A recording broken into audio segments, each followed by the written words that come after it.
Et bienvenue à vous si vous nous rejoignez à l'instant sur CNews. Vous regardez D'accord, pas d'accord. 1 heure de face à face ce soir avec Gilles-William Gonadel, avocat et essayiste. Bonsoir.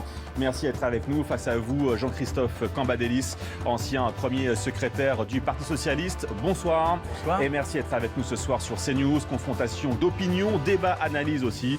Vous pouvez commenter bien sûr cette émission sur les réseaux sociaux en direct. L'actu du week-end, messieurs, c'est cette manifestation du groupe Génération Identitaire. Hier après-midi à Paris, place d'Enfer Rochereau, dans le 14e arrondissement de la capitale. Un rassemblement qui avait été autorisé, déclaré la semaine dernière en préfecture. Tout ça à la suite, vous le savez, de la procédure de dissolution engagée par le ministère de l'Intérieur.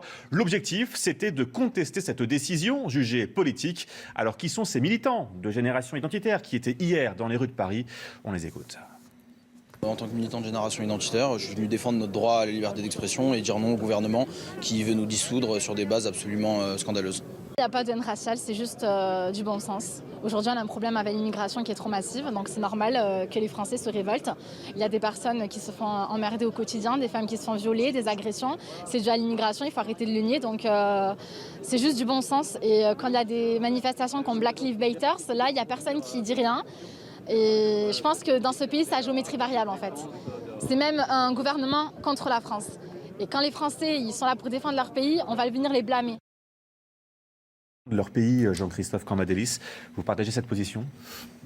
Je ne partage pas cette position. C'est une position de militants d'un groupe qui est un groupe d'extrême droite. Mais moi, j'ai toujours eu une position, d'ailleurs même à l'époque fleurissante de Jean-Marie Le Pen, j'ai toujours été contre les mesures visant à l'interdiction des formations, quelles qu'elles soient. Je suis d'accord avec le gouvernement.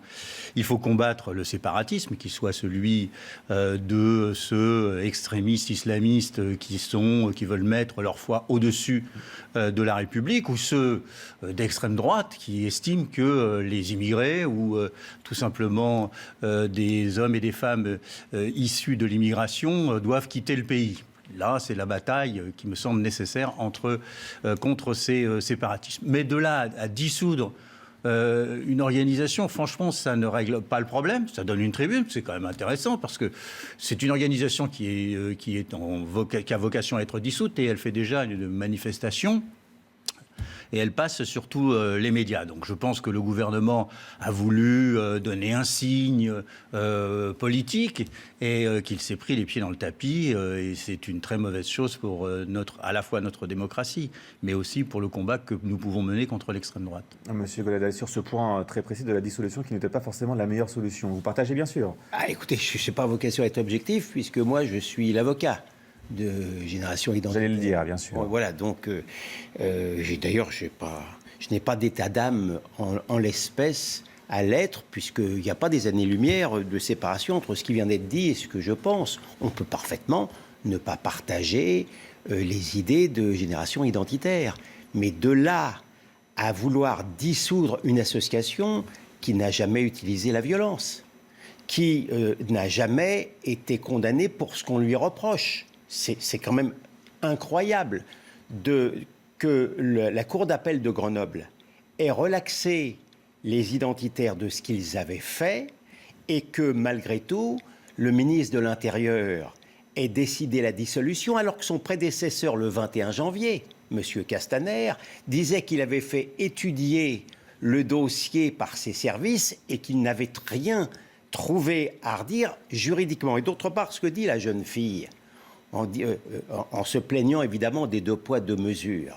C'est quand même incroyable de voir que, par exemple, le Parti des indigènes de la République, de Mme Ouria Boutelja, qui est ouvertement raciste anti-blanc, qui est ouvertement antisémite et qui donc, alors vraiment, viole complètement la loi, il ne vient à l'idée de personne, et en l'espèce pas du ministère de l'Intérieur, de demander la dissolution. La dissolution, c'est un acte très grave, un acte extrême, si j'ose dire. Donc, il y a très peu de gens, à mon avis, quand on regarde, même des gens qui ne partagent pas du tout l'avis des identitaires, qui sont effectivement radicalement opposés à l'immigration massive. Parce que lorsque M. Cambadélis dit séparatisme, ils sont contre l'immigration, etc., ces gens-là n'auraient pas été, j'imagine, je les connais mal, mais ces gens-là n'auraient pas été contre l'immigration si elle n'avait pas été aussi massive, si elle n'avait pas été aussi souvent illégale et si elle n'avait pas posé autant de problèmes qu'elle ne pose. Les slogans étaient forts hier soir. Darmanin dans les cités. On ne dissout pas une génération. Darmanin en cul. Je vais vous laisser terminer la phrase. Notre culture française et notre civilisation européenne sont menacées par l'immigration. Ce n'est pas Zidane ou Omar Sy qui enrichissent la France, mais la France qui les enrichit. La France aux Français. La remigration est la seule solution à notre société multi-ethnique. Ça vous fait réagir, forcément, j'imagine, Jean-Christophe Cambadélis. Moi, je suis instruit de ce qu'ils sont. Alors voilà, nous sommes vraiment dans le problème que j'évoquais, c'est-à-dire que le gouvernement donne une tribune. C'est fait une plaidoirie avec talent pour trouver tous les éléments qui permettent de dire que c'est une bonne manière que d'être à génération identitaire. Ce n'est pas ce que je pense, parce que ce qui est dit là, ça a des relents de racisme. Il y a d'autres organisations qui le sont, évidemment, et qui ne sont pas inquiétées. Mais là, en l'occurrence, on voit bien la nature profonde de cette organisation. Donc, je pense qu'il est nécessaire qu'il y ait une mobilisation, qu'il y ait une pédagogie qui soit faite par rapport à ce type de mouvement. Mais la dissolution, c'est les mettre au pinacle de ces mouvements d'extrême droite. Mais est-ce que la dissolution est possible, Jean-Christophe Cambadélis ? C'est ça le fond, moi aussi, j'ai le fond du dossier. J'ai lu que M. Castaner avait tenté par deux fois, dit-il, de dissoudre et qu'il n'y avait pas manière à dissoudre. Donc je pense quand même que M. Darmanin est au courant des dossiers que lui a laissés M. Castaner. Et donc il sait que c'est très très difficile. Donc pourquoi le fait-il ? Parce que aujourd'hui, à force d'avoir des données, des signes vis-à-vis de l'extrême droite de notre pays, il faut essayer de donner des signes pour pouvoir dire qu'on est au centre. Décision politique ? Non, mais d'abord, une manifestation, c'est rarement un salon où l'on réfléchit. Donc, il est sûr que certains slogans... Ils réfléchissent peu, là, en l'occurrence. Oui, certains slogans ne se caractérisent pas par leur grande urbanité. Vous en convenez ? Comme souvent dans les manifestations de rue, où d'ailleurs je me rends rarement. Ceci posé, là encore, l'analyse politique, elle crève les yeux. C'est le gouvernement du « en même temps ». Donc un coup contre l'islamisme, donc forcément un coup contre les organisations radicalement contre l'islamisme. Alors c'est un peu la politique du chien crevé au fil de l'eau. C'est pas terrible, c'est pas très exaltant parce que vous ne contentez pas tout le monde, mais vous ne mécontentez pas non plus beaucoup de monde. Alors on se situe à 30-40%, on est content comme ça. C'est pas très exaltant et en tous les cas, ça ne fait pas une politique intelligente. Certains pointent une victimisation très clairement, Jean-Christophe Cambadélis, c'est aussi votre ressenti à vous, la victimisation, l'instrumentalisation aussi ? Qui est-ce qui est victime ? La génération identitaire. Exactement. Oui, évidemment. C'est une manière... D'abord, on connaît ça depuis des dizaines d'années. Des associations ou des groupements qui sont dissous se reconstituent. Mais ce n'est pas Et nouveau. dans l'entretemps, ils ont eu le droit à une très grande publicité.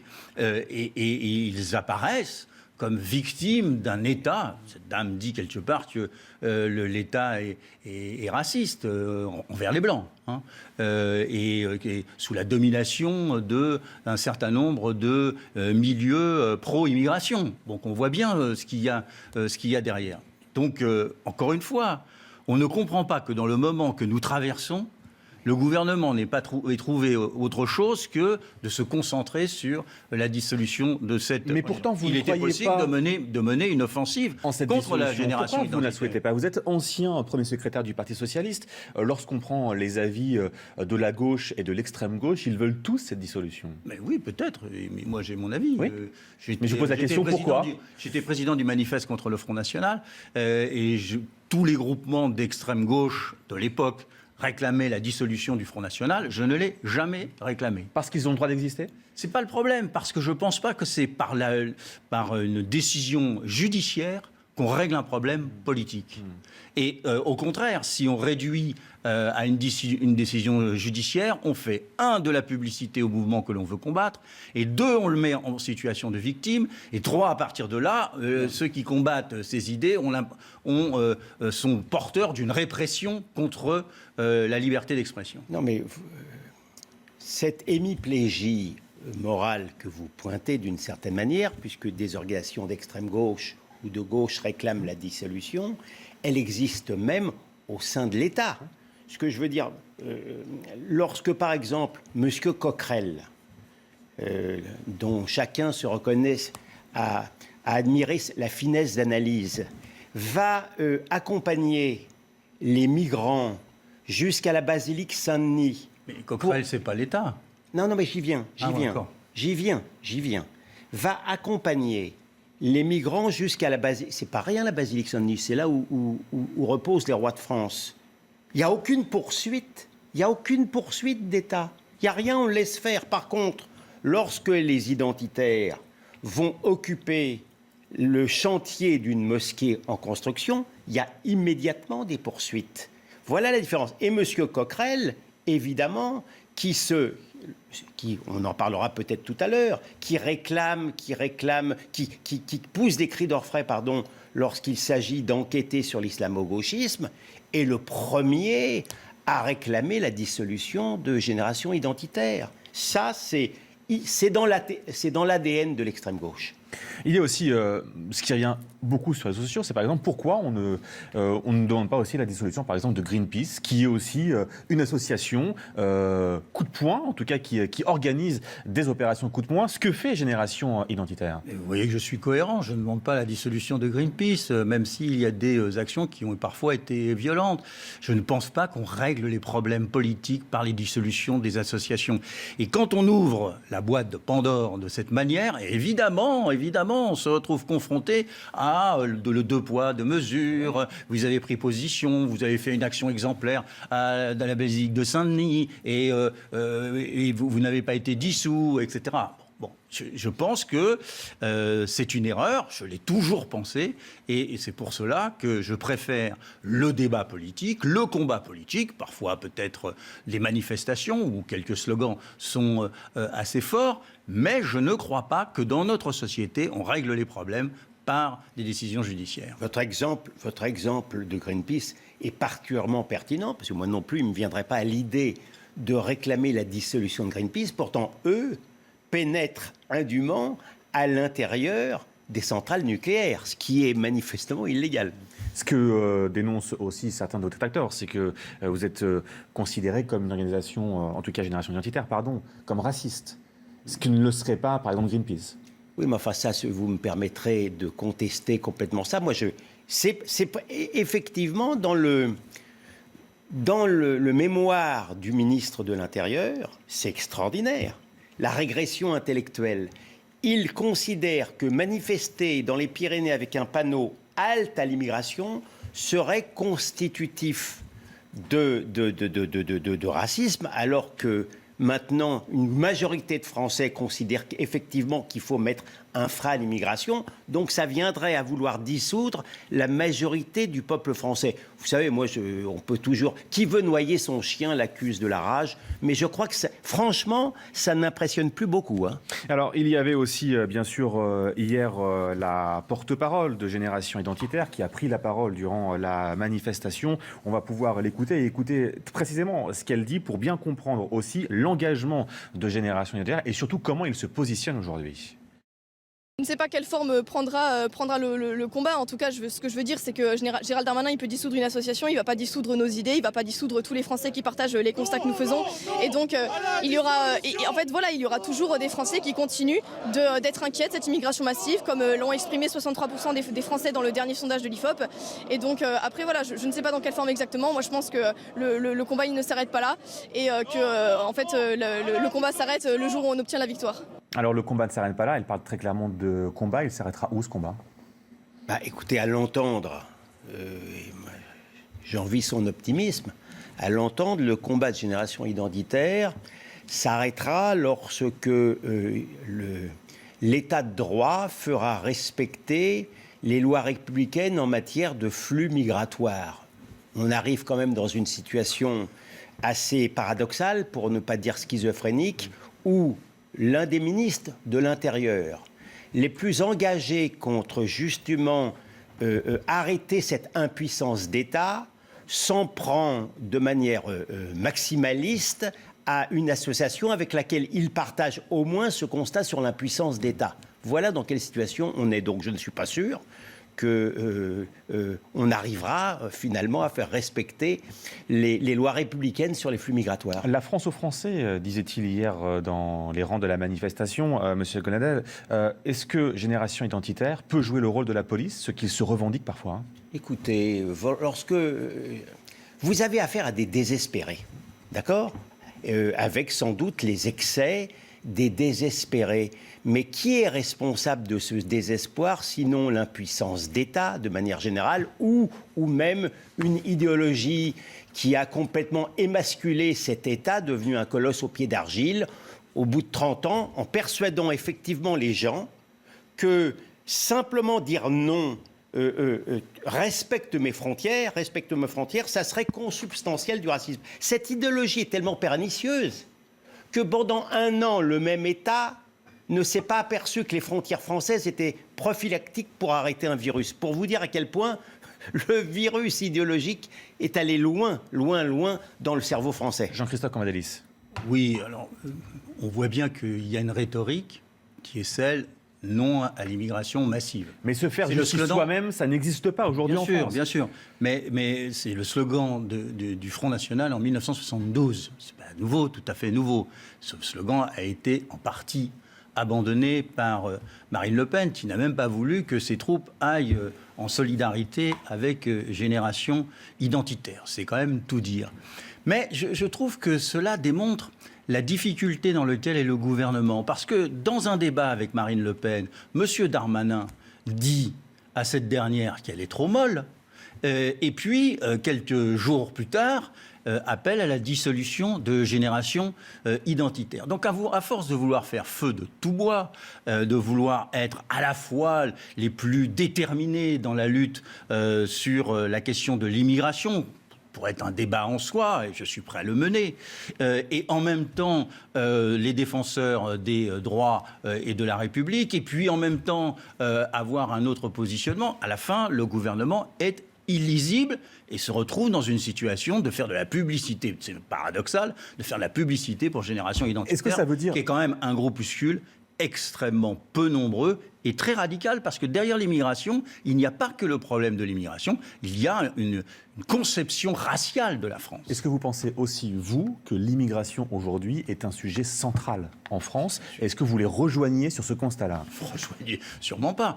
mais c'est un problème. Il y a différents problèmes, et ils sont nombreux. Aujourd'hui, la question est la suivante, c'est qu'aucun n'est réglé et aucun n'est abordé parce que tout le monde procède de l'anathème vis-à-vis de celui qui ne défend pas sa propre position. Parce que le slogan d'hier, c'était celui-ci: notre culture française et notre civilisation européenne sont menacées par l'immigration. Oui, bien sûr. C'est une rhétorique de l'extrême droite que je combats depuis les années 70, qui est que nous sommes envahis, pervertis, alors que c'est faux. Le problème qui se pose aujourd'hui, c'est qu'il y a une immigration, qu'elle est importante, qu'il faut la contrôler dans notre pays, qu'il faut la réguler, évidemment. Mais c'est nous qui sommes en train de gagner. C'est pas eux qui sont en train de gagner. C'est nous qui sommes en train de faire en sorte que les principes républicains s'appliquent, et ils sont dans une situation de défense parce qu'ils voient que, y compris l'immense majorité des hommes et des femmes issus de l'immigration, sont des républicains, sont des Français qui respectent les lois de la République. Et donc, derrière, c'est difficile pour eux de l'articuler, sauf s'ils disent leur culture met en cause la nôtre. C'est ça on est passé de ce débat qui ne me semblait pas central sur l'immigration à un débat sur la nature de la France qui serait pervertie par des gens qui, venant d'autres contrées, sont venus avec une autre culture. Moi, je fais le pari sur ce point très précis qu'ils s'intègrent à notre société. Là, c'est une très grande divergence que j'ai avec M. Cambadélis. Le Front National, il y a plusieurs années, avec tous ses excès, il faut le reconnaître, avec pointé sans doute le premier, les excès d'une immigration incontrôlée. Il faut faire montre d'une cécité intellectuelle particulière ou d'un optimisme un peu délirant pour ne pas constater qu'effectivement, une immigration trop massive, souvent illégale, presque irrésistible, a posé des problèmes. Elle a posé des problèmes. Elle a posé des problèmes de sécurité, elle a posé des problèmes culturels. On m'expliquait il y a 20 ans que l'islam radical ne posait aucun problème, lorsque, il y a 20 ans, moi je disais déjà, y compris au sein de la communauté juive en passant, que l'antisémitisme islamique existait et qu'il était même beaucoup plus dangereux que l'antisémitisme d'extrême droite vieillissant. On me regardait avec de drôles d'yeux. Or, malheureusement, qu'est-ce que j'aurais aimé me tromper? Vous comprenez, la réalité, elle est crue, elle est cruelle. Mais m'expliquer très sincèrement, après le recul que nous avons depuis 30 ans, que l'immigration ne pose pas de problème, alors même que des gens qui tournaient le dos à la réalité, je pense à des gens comme Davé Elhomme, du journal Le Monde, reconnaît que le 9-3 est en voie d'islamisation, que d'autres auteurs parlent d'archipel français, d'accord? Si on ne voit pas effectivement que l'immigration massive, je dis bien massive, est souvent d'origine islamique, alors c'est arithmétique. Quand vous avez 50 musulmans qui viennent, il y en a 40 qui sont formidables. Mais il y en a 10 qui posent problème. Alors quand vous multipliez ça par 1000, vous augmentez 1000 fois les problèmes. C'est pas une question, ça n'est pas une question d'idéologie, monsieur. C'est une question de réalité. Et la réalité, même si elle n'est pas très esthétique, même si longtemps elle n'a pas été très élégante, il faut la regarder droit dans les yeux. Ce n'est pas votre réalité. Non, moi je ne nie pas qu'il y ait des problèmes, et ils sont fort nombreux, mais disons regroupés dans un certain nombre de villes. Ce que je dis, c'est que derrière ce débat où on constate une immigration en France, et il faudrait être aveugle pour ne pas le constater, qu'est-ce que l'on veut dire derrière? C'est qu'il y a 5 millions de Français issus de l'immigration, et que ces 5 millions-là, on ne va pas les raccompagner à la frontière. On va vivre avec. Donc, qu'est-ce que l'on cherche? Est-ce que l'on cherche une société française où l'intérêt commun puisse se mettre en place et exister? Ou est-ce qu'on cherche à stigmatiser une partie de la population? Là, nous sommes très loin du débat sur les identitaires, qui sont une petite poignée raciste dans notre société. Mais pour la France, c'est un vrai débat qui est posé. Qu'est-ce que nous allons faire? Est-ce qu'il faut aujourd'hui les raccompagner? C'est le débat que j'ai toujours avec des responsables du Rassemblement national, etc. Est-ce que nous allons les mettre? Certains d'ailleurs, sur cette chaîne, ont dit que oui, il fallait le faire. Il fallait les mettre dans des trains et les raccompagner à la frontière. Je ne sais pas si vous imaginez ce que ça représente. C'est la guerre civile en France. Donc moi, je ne suis pas un tenant de la guerre civile. Je suis quelqu'un qui veut rassembler un pays. Et que le seul moyen de le rassembler, c'est de mettre en avant une république impartiale, faire en sorte que chacun partage les droits et les devoirs de la France. Moi, écoutez, moi qui suis un réaliste, je me contenterai... Je suis tout autant. Moi, je suis tout autant réaliste. Moi qui suis un réaliste, d'abord, si la gauche... Vous avez chacun votre vérité ce soir. Hein. Oui, mais si la gauche a perdu tant de voix, c'est parce que justement, elle a souvent pas voulu voir la réalité en face. Moi, je suis un réaliste. Je me contenterai, vous savez, au moins de 2 choses. Limiter l'immigration illégale, arrêter. Déjà, pour nous permettre d'intégrer cette immigration qui a souvent été trop mal intégrée en France. Et pour cela aussi, ça passe par une idéologie qui fait comprendre aux immigrés qui sont là que les Français ne les essentialisent pas. Quand vous regardez les sondages, les Français ne sont pas racistes. Ils sont vaccinés contre le racisme. Mais les dépeindre, vous savez, il n'y a rien de plus facile de persuader quelqu'un qu'il est une victime. De dépeindre auprès des immigrés les Français comme si c'était des Français racistes. Ah, effectivement, vous avez opposé les communautés. Je me contenterai de ces 2 choses-là. Réhabiliter les Français qui aiment leur pays et arrêter l'immigration massive. À la une également ce soir, messieurs, le débat sur l'islamo-gauchisme qui n'est pas prêt de s'arrêter. La ministre persiste dans les colonnes du JDD aujourd'hui, vous l'avez sûrement lu. Malgré la polémique, elle décide de maintenir l'enquête sur les atteintes à la laïcité dans les universités, tout en rappelant tout de même que ce n'est pas la priorité du moment. La priorité, c'est la situation des étudiants et de la pandémie aussi, bien sûr. Jean-Michel Blanquer lui apporte son soutien. Pour lui, l'islamo-gauchisme est un fait social indubitable. Stanislas Guérini était tout à l'heure sur CNews, délégué général de l'AREM, député de la 3e circonscription de Paris. On l'écoute. La question, et d'ailleurs la ministre dans une interview ce matin précise bien qu'il ne s'agit absolument pas de mettre en place une sorte de police de la pensée, c'est tout le contraire. L'objet, c'est de garantir justement la liberté de l'enseignement, de vérifier qu'il n'y a aucune entrave à l'université. Vous savez, il y a quelques mois, des personnalités du monde intellectuel étaient empêchées de mener des conférences. C'était Sylviane Agacinski. Des pièces de théâtre étaient interrompues parce que leur mise en scène ne plaisait pas à certains. Ça, ce sont des sujets sur lesquels je crois qu'on aurait tort de fermer les yeux. Voilà pour sa prise de position tout à l'heure sur CNews. Jean-Christophe Cambadélis, lorsque je demande depuis maintenant plusieurs jours à mes invités de me décrire ce qu'est l'islamo-gauchisme, personne n'y arrive ou presque. Est-ce que vous allez y arriver ce soir ? Et je l'ai défini depuis très longtemps. C'est pour une certaine gauche radicalisée, un produit de substitution dans sa lutte contre l'impérialisme. Avant, il y avait des peuples qui étaient colonisés. Aujourd'hui, on prend l'islam pour estimer qu'il y a là une résistance à l'impérialisme. Mais vous savez, franchement, à l'université, il y a des islamos, il y a des gauchistes, il y a des identitaires, il y a des socialistes, il y a tout ce que vous voulez, de l'extrême gauche à l'extrême droite. Mais ce n'est pas ça qui gangrène l'université. Ce qui gangrène l'université, c'est la misère étudiante. Personne ne parle de ça, c'est ça l'élément essentiel. Alors, c'est la misère étudiante, tant dans la vie quotidienne. Mais regardez aujourd'hui la situation, mais j'en appelle au gouvernement pour que des actes concrets soient faits par rapport aux étudiants qui aujourd'hui ne peuvent pas manger. Non mais laissez-moi terminer. Ne peuvent pas manger, sont isolés dans des situations difficiles.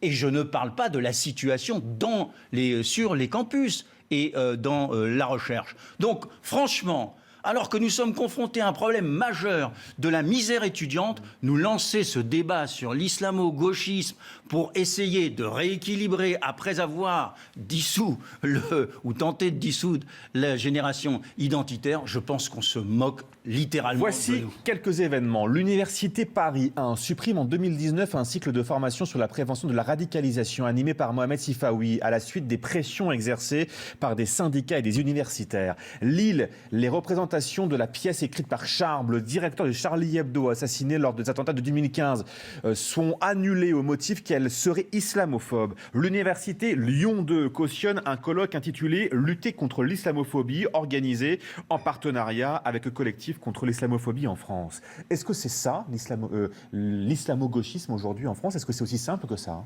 Notamment, je suis content d'ailleurs que M. Cambadélis en donne la définition, parce que lorsqu'on demande à M. Faure, le responsable actuel du Parti socialiste, ce qu'est l'islamo-gauchisme, il explique qu'il ne connaît pas, lui. Donc je vois quand même... Est-ce que c'est ça ? Est-ce que c'est les exemples que Moi, je cite ? vous savez, le terme islamo-gauchiste, je l'utilise depuis au moins aussi 30 ans.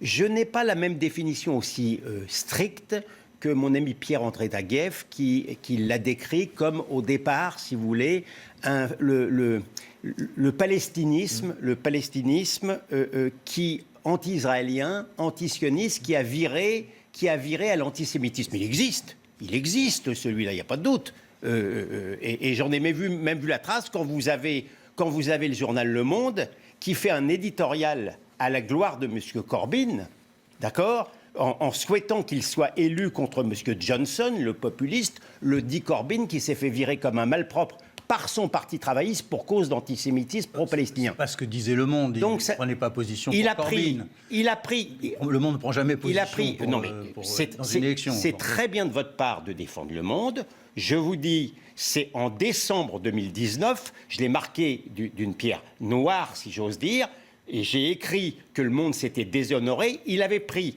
un éditorial non signé pour souhaiter la victoire de Corbyn, alors contre le populiste Johnson.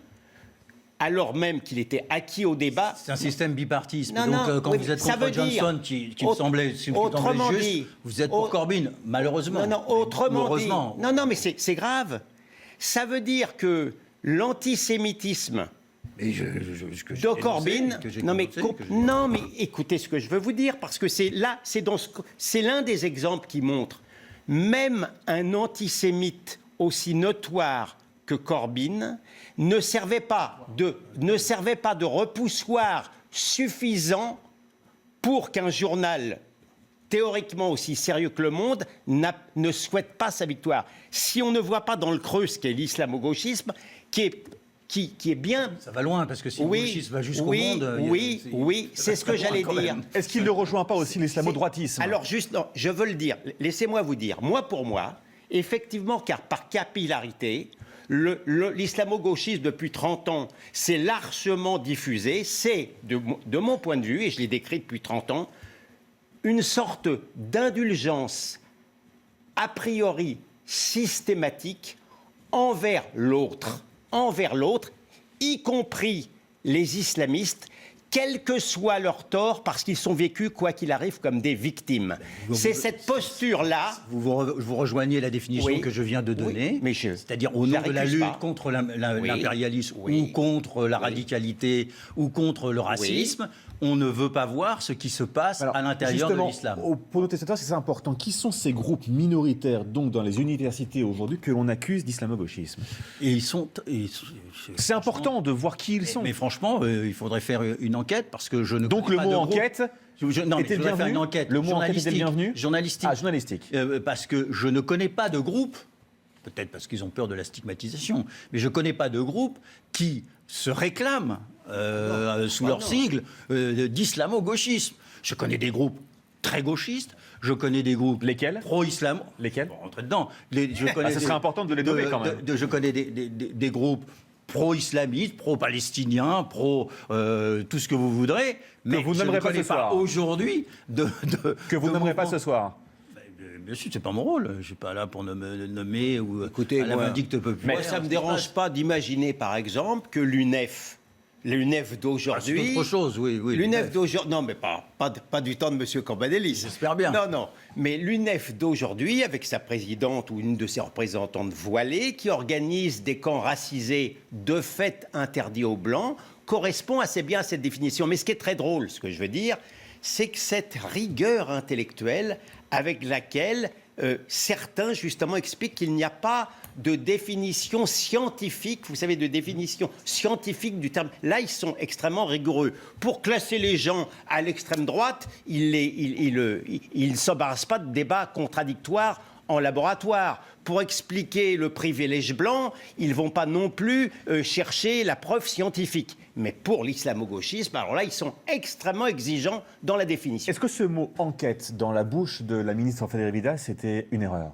Écoutez, franchement, je vous le dis, ça partait sans doute d'une bonne intention, mais faire une enquête à l'intérieur d'une université, a fortiori de la demander au CNRS, c'est comme si je demandais une expertise en pédophilie à M. Matzneff. Ça n'a aucun sens. Ça n'a vraiment aucun sens. Donc je trouve que ça se caractérise par une manière de naïveté, de candeur, mais cela étant, je remarque quand même, à mon avis, même si je ne suis pas non plus né de la dernière pluie comme mon contradicteur, ça sent aussi à nouveau un coup à gauche, un coup à droite, la balle au centre. Jean-Christophe Cambadélis, dans quelques instants, toujours sur ce plateau avec Gilles-William Gonadel. Le débat se poursuit juste après une courte pause. Vous restez avec nous, 18h32 en direct sur CNews. D'accord, pas d'accord, jusqu'à 19h sur CNews avec Gilles-William Goldanel, avocat essayiste, et Jean-Christophe Cambadélis, qui est ancien premier secrétaire du Parti socialiste. La question est très simple, elle peut paraître bête, mais je vous la pose quand même, Jean-Christophe Cambadélis, parce qu'elle est quand même ça nous étonnerait. Oui, mais vous allez voir quand même. Comment on met fin à l'islamo-gauchisme dans les universités? Il faut d'abord penser que c'est ça qui gangrène l'université, ce qui n'est pas le cas. Je vous ai dit tout à l'heure, ce que je pense, c'est la misère étudiante qui gangrène l'université et pas ce type de position. Donc, je ne vais pas vous dire comment on met fin à cette idée, Mais je vais vous dire comment on fait en sorte que l'université se porte bien, en augmentant les bourses, en augmentant le budget, en faisant attention aux Crous tels qu'ils sont aujourd'hui, en prenant en charge les étudiants qui sont isolés. Aujourd'hui, vous avez des assistantes sociales qui lancent des appels en disant que on va vers des suicides dans l'université. Mais certains disent, les réactions par exemple en direct sur les réseaux sociaux, Jean-Christophe Cambadélis est dans le déni, encore le déni par exemple. C'est pas parce qu'on n'est pas d'accord avec ce que pense quelqu'un qu'on est dans le déni. Je ne suis pas sur les positions de ces gens qui nous regardent, je le regrette, mais j'ai mes positions et je les défends. Je ne suis pas dans le déni de ce qui se passe à l'université. Ce qui se passe à l'université, c'est la situation des étudiants et non pas la cristallisation de tel ou tel courant politique. Écoutez, moi, je suis d'abord, la situation dans les universités n'a jamais été extrêmement facile. L'extrême gauche a toujours été en majesté depuis des années à l'université. Moi, quand j'y étais dans les années 70 et que je voyais M. Cambadélis, on n'était pas exactement dans le même camp, mais il était déjà à l'université. Il représentait d'ailleurs une fraction, je dirais, la plus modérée parmi les gens qui avaient pignon sur rue à l'université, mais il y avait des gens, je me souviens des maoïstes, etc. Il faut savoir, moi je suis dans le combat, culturel, sans haine et sans complexe. Vous savez, hein, le fait rien que de nommer le mal, c'est déjà un immense progrès. Il faut savoir que les mandarins universitaires qui participent pour beaucoup ou qui sont des compagnons de route à l'islamo-gauchiste, bon, ils n'ont pas perdu leur capacité de nuisance, mais ils ont perdu une grande partie de leur magistère intellectuel et moral. Ils n'impressionnent plus grand monde, ces gens-là. Mais lorsqu'on ferme la porte à des intervenants jugés trop à droite, par exemple aujourd'hui, pour aller s'exprimer dans une université, moi je vous pose la question ce soir, comment on fait pour que ça s'arrête ? Il y a un rapport de force, y compris physique. Les gens du parti des indigènes de la République, je peux vous dire qu'ils ont des militants qui n'ont que ça à faire que d'aller impressionner, et c'est depuis longtemps au sein des universités. Pardon, mais moi, je n'ai pas forcément de recette à ça. Moi, ce que je sais simplement, c'est que nommer le mal, c'est formidable. L'islamo-gauchisme a du plomb dans l'aile. Il faut encore bien le nommer. Il faut le nommer, mais ce que je veux dire, c'est que je vois, moi, la cause palestinienne, par exemple, telle qu'on la décrivait, avec irénisme, avec angélisme, etc., les gens voient, je ne dis pas que c'est formidable, mais les gens voient un peu mieux les difficultés. Donc, c'est pas demain matin à 9h qu'on en aura fini avec l'islamo-gauchisme à l'université et ailleurs, et dans une partie des médias par capillarité, je l'ai dit. Mais dans ce combat culturel, il me semble que les gens que j'incarne ou que je représente ou que je défends sont moins diabolisés et l'islamo-gauchisme moins angélisé qu'il y a quelques années. Raison pourquoi on ose maintenant le nommer. Pourquoi on ne nomme pas aussi l'islamo-droitisme ? Est-ce qu'il existe, Jean-Christophe Cambadélis ? Moi, ne partageant pas l'analyse qu'on vient de faire sur la situation à l'université, je ne partage pas non plus l'islamo-droitisme. Mais est-ce que c'est une stigmatisation, l'islamo-gauchisme ? Est-ce que c'est un gros raccourci finalement ? C'est ça la question que je vous pose aussi. Mais tout existe à l'université. Vous avez toutes les nuances, tous les groupes, tous les sous-groupes, évidemment. Et vous avez ce qui vient d'être décrit, une organisation syndicale que j'ai bien connue, que j'ai présidée, qui aujourd'hui est complètement dans le délire. Faire des universités ou des groupes de travail racisés, c'est être dans le délire. Je n'ai pas peur de le dire. Et moi, je me bats politiquement aussi, culturellement, contre ceux qui, à gauche, ou dans la radicalité à gauche, estiment que l'État français est un État raciste. Ce n'est pas ma position. Je défends une position qui n'est pas celle-là. Donc, je ne vais pas... pour le plaisir de dire que, attention, si ça existe aussi à droite, légitimer le discours... Non, mais ça peut exister, on peut aussi le dire. Mais bien sûr qu'il existe l'islamo-droitisme, notamment intéressé par l'argent de certains émirats ou de l'extrême droite qui regardent avec beaucoup de tendresse les gens du Hezbollah ou de l'Iran. Bien sûr qu'il existe cet islamo-droitisme, pourquoi ne pas le récuser ? Il n'y a aucune raison. Il y a beaucoup de gens, il y a la véritable extrême droite antisémites regardent, encore une fois, avec tendresse, le Hezbollah, par exemple. Ça existe. Allez, parlons aussi ce soir avec vous, messieurs, de ce drame à Pau. C'était vendredi, la mort d'un responsable d'un centre d'accueil de réfugiés et demandeurs d'asile. Le père de famille de 46 ans a été tué à coups de couteau par un Soudanais de 38 ans que la France s'apprêtait à expulser. Ce dimanche, l'auteur des faits a été présenté à un juge d'instruction, mis en examen et placé en détention provisoire à la maison d'arrêt de Pau. L'agresseur n'était ni signalé ni fiché dans le cadre de la radicalisation violente. Les éléments recueillis permettent d'écarter ce soir toute intention terroriste. La procureure de la République de Pau s'est exprimée il y a maintenant quelques heures. Il expose avoir souhaité obtenir de la structure et donc de la victime un papier à l'attention de l'OFPRA afin de permettre son maintien sur le territoire national et de sortir de sa situation matérielle précaire.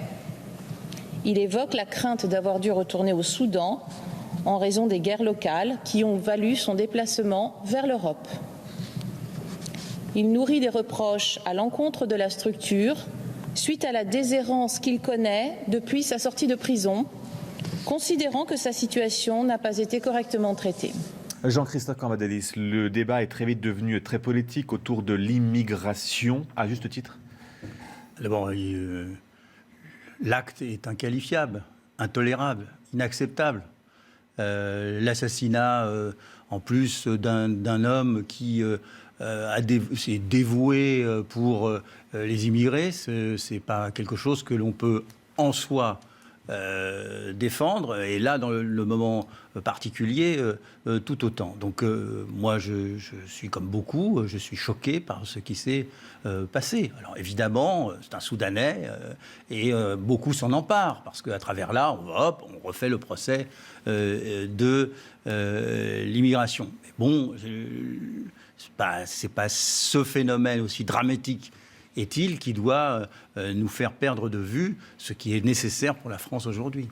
Non mais écoutez, bien sûr que c'est un problème politique. Ça n'est pas le premier migrant en situation irrégulière qui commet des assassinats. Et vous avez plusieurs migrants islamistes qui ont traversé... Il n'est pas islamiste, lui. Non, mais... Et j'ai dit... Et voyez, vous avez... Hop, tout de suite, vous accolez. Alors, si vous voulez que je répète, moi je veux bien. Je vous dis que là, vous avez l'exemple d'un migrant qui est extrêmement mécontent du sort que la France lui fait et le camp. Non mais c'est dans son pays. Non mais c'est extraordinaire. Non mais si vous ne voulez pas voir. Mais non mais c'est pas acceptable. Mais en même temps, on peut pas non plus tout mettre dans le même sac. Écoutez-moi, moi je veux bien. Mais par exemple, à Paris aujourd'hui, les migrants soi-disant mineurs ou soi-disant mineurs en situation irrégulière sont aujourd'hui les créateurs du plus grand nombre d'actes de violence dans la région parisienne. Si on ne veut pas voir que c'est un vecteur important d'insécurité, on peut continuer comme ça. Bien, alors, quand on s'aperçoit, et c'est pas le premier où on voit ça, non seulement il est en situation irrégulière, non seulement le droit d'asile, qui est complètement dévoyé, lui avait été refusé. Il avait été convaincu de plusieurs actes de violence. Il sortait de prison, donc il devait être considéré par l'État comme dangereux.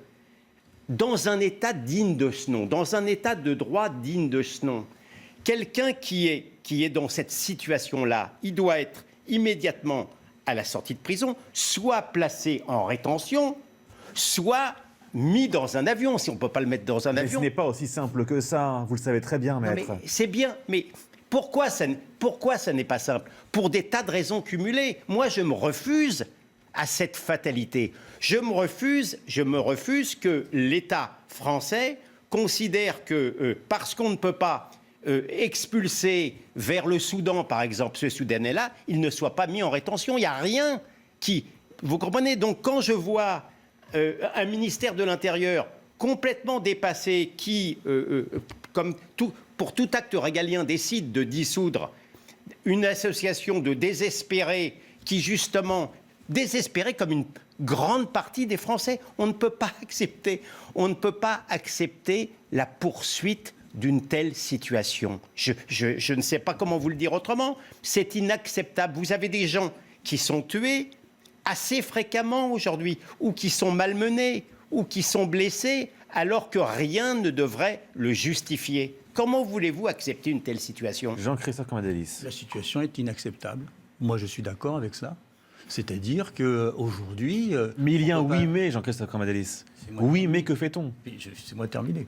Et c'est vrai que pour l'ensemble des Français, quelqu'un qui est en situation irrégulière, puisque c'était son cas, ou tout du moins en demande d'asile, qui est en prison, franchement, je ne vois pas pourquoi il n'est pas raccompagné, là, pour le coup, lui, à la frontière. Mais le débat derrière d'une généralisation à partir de ce cas précis me semble pas tout à fait juste. Mais par ailleurs, moi, je dis oui, on ne peut pas supporter cette situation. Alors après, il y a le problème des camps de rétention, mais les problèmes des camps de rétention, c'est aussi leur nature, ce qu'ils sont. Si vous en avez visité, vous êtes d'accord avec moi que la situation n'est pas acceptable du point de vue des droits humains dans ces camps. Donc il faut les améliorer, c'est évident. Mais il n'est pas possible que l'on relâche des gens qui sont en prison, parce que la RIX avait eu lieu dans l'organisme dans lequel il était en accueil.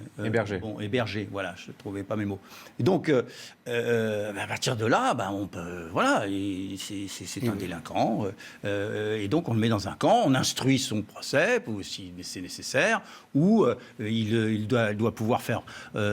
d'être en capacité de défendre ses droits, évidemment, avoir un avocat pour se défendre, ça me paraît tout à fait normal, mais on ne peut pas lui dire, salut, on verra un peu plus tard, non.